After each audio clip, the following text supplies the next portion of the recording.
Hey, do you want to know of some of the most legendary, the most teamwork, the most vengeful, the most cooperated, the most conflicted, some of the most highly assassinated and cruel and legend mystery brothers of Naruto series?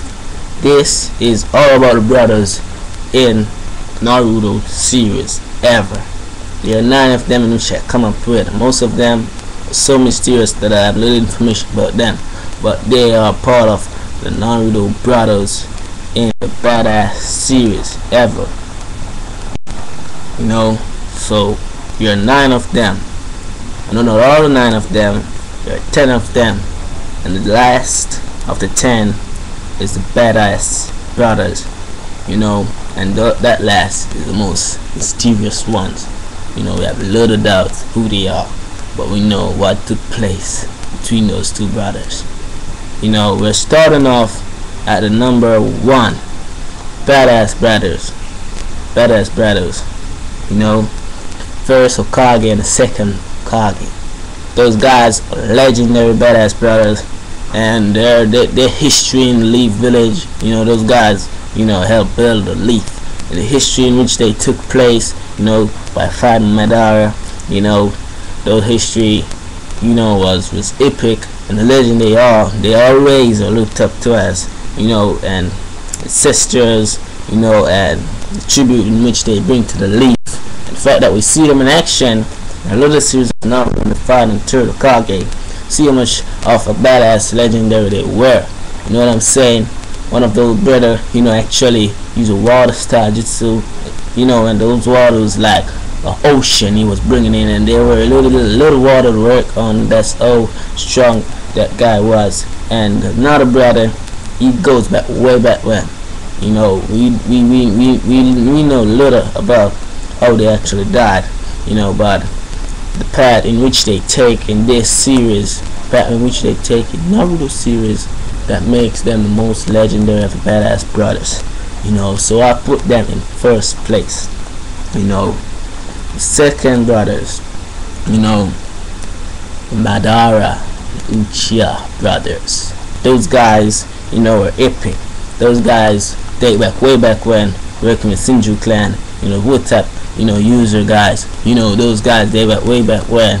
And Midori, the one who was the first one to ever, I think, fought and lost to the first Hokage, but he probably put up a good fight, and the fact that those guys were destined to battle, that make them even more of a badass legendary they are. Possesses such strong Sharingan, to guard such risk, to take that place, be at such position in which he was at the time, and Madara, is highly intelligent man, know what he's doing, coordinate the Uchiha in which they're going right now.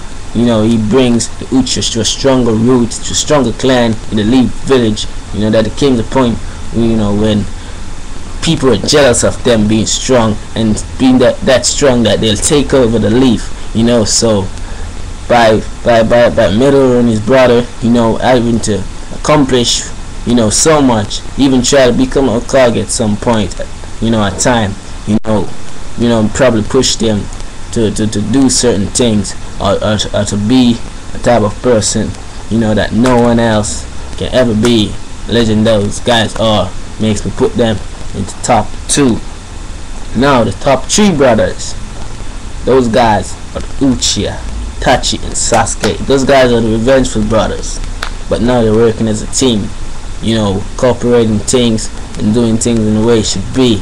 Itachi dates like way back when as well, by killing his family, leaving his brother alive, having to have so many secrets, not telling that brother, but we're not really dating them, based off teamwork. We're dating them based off they're actually, competing against each other. They're like enemies, but at the same time they're like brothers, and as much of a brother they were destined to fight as well. Hatred, over conflict, and it just, burst up that me as to put them in the top 3 position.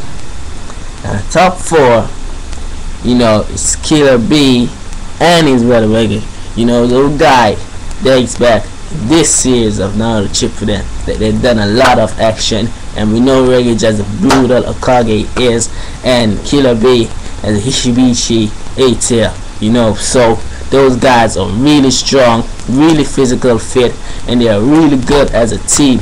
You know, so when you look at those guys, they are, you know, not really brothers in blood, but they are technically brothers, and that makes them some of the strongest, you know, most epic fighters in the Cloud Village. You know, and that makes me put them in number 4. You know, number 5 of this now. Number 5 of this is Gar and Conquer. Those guys basically, you know, are brothers, but they haven't done much of, you know, of fighting with each other or as a team. But separately, those guys have made a big accomplishment. As Gar as a Kazakage, you know, he had a lot of responsibility in this war we see now in Shippuden. And Gar and Conqueror has stepped to another level where he's now a puppeteer.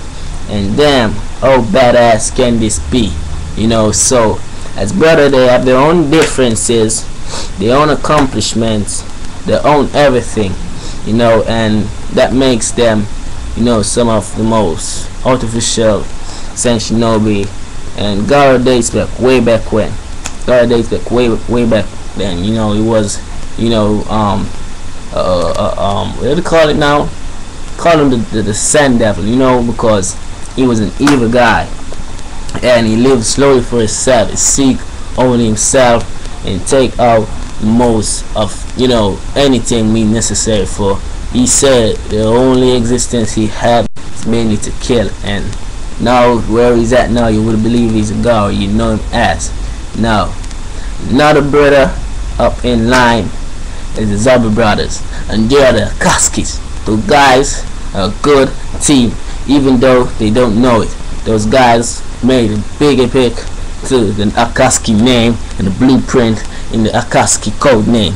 You know, those guys have gone through a lot of battle, a lot of histories, you know, and those guys are, you know, immortal in their own way. They're strong, they're brutal, they're vicious, they're angry, and they mean business. You know, so those guys, you know, are really strong. You know, so basically that's why I placed them in this position. You know, 7 itself. You know, so those guys are to be wary of. You know, Nana brothers are in position. Maybe they don't, you know, heard much in the Naruto itself, but I've been knowing those brothers, and there were a lot of conflict between, you know, the branch and the house itself. Those guys are the Yuga brothers, Neji father, another father. That guy puts up his own life, take the deathbed, take the death row of his brother action, and that speaks a lot. Even though there were conflict between those guys not having to control their power, you know, those guys set aside the differences and they were brothers to the end, and I really respect that from them. You know, so the Northern Offense Neji, you know, it was for the only good to keep the main branch alive, and that's why he did it, for that main purpose only. You know, and another brother is Zabuza, 7 swordsman, and Sasuke partner and the Taka. Those guys don't have much of a resemblance, but Jiki and Zabuza, you know, are bonded. So those guys have set aside on a different quest, one in the 7 warlords and one in the top group. You know, so those guys most likely brothers that, you know, that ain't seen often but with each other, but those guys are mainly, you know, brothers that, you know, that fought and do their own thing, and the history in which they have are so erratic that, you know, that they're most likely one of the most, you know, strongest of swordsmen that I've seen so far. And the top 10 brothers, another series, is the Sage brothers. Those guys, you know, those guys haven't heard a lot about, but we heard a tale in which, hatred and revenge was passed down through generation by those guys. And what makes them so different is that they're so mysterious, and their father had accomplished a lot, and father has set aside differences, that they are so strong in a different way, so strong that we don't even want to know how strong they are, because we don't know who they are and what they become. But those guys, I placed them in the top 10, and those are the strongest of the Naruto brothers in Naruto history series. Mainly that's the brothers in Naruto Shippuden. So out of all those brothers, basically which one would you rate it the most, and basically which one you wouldn't rate it the most. But basically they're the best brothers that had different reason and different purpose in another series, and I really appreciate those brothers to come at this point, at this view. So that's basically what I have to say.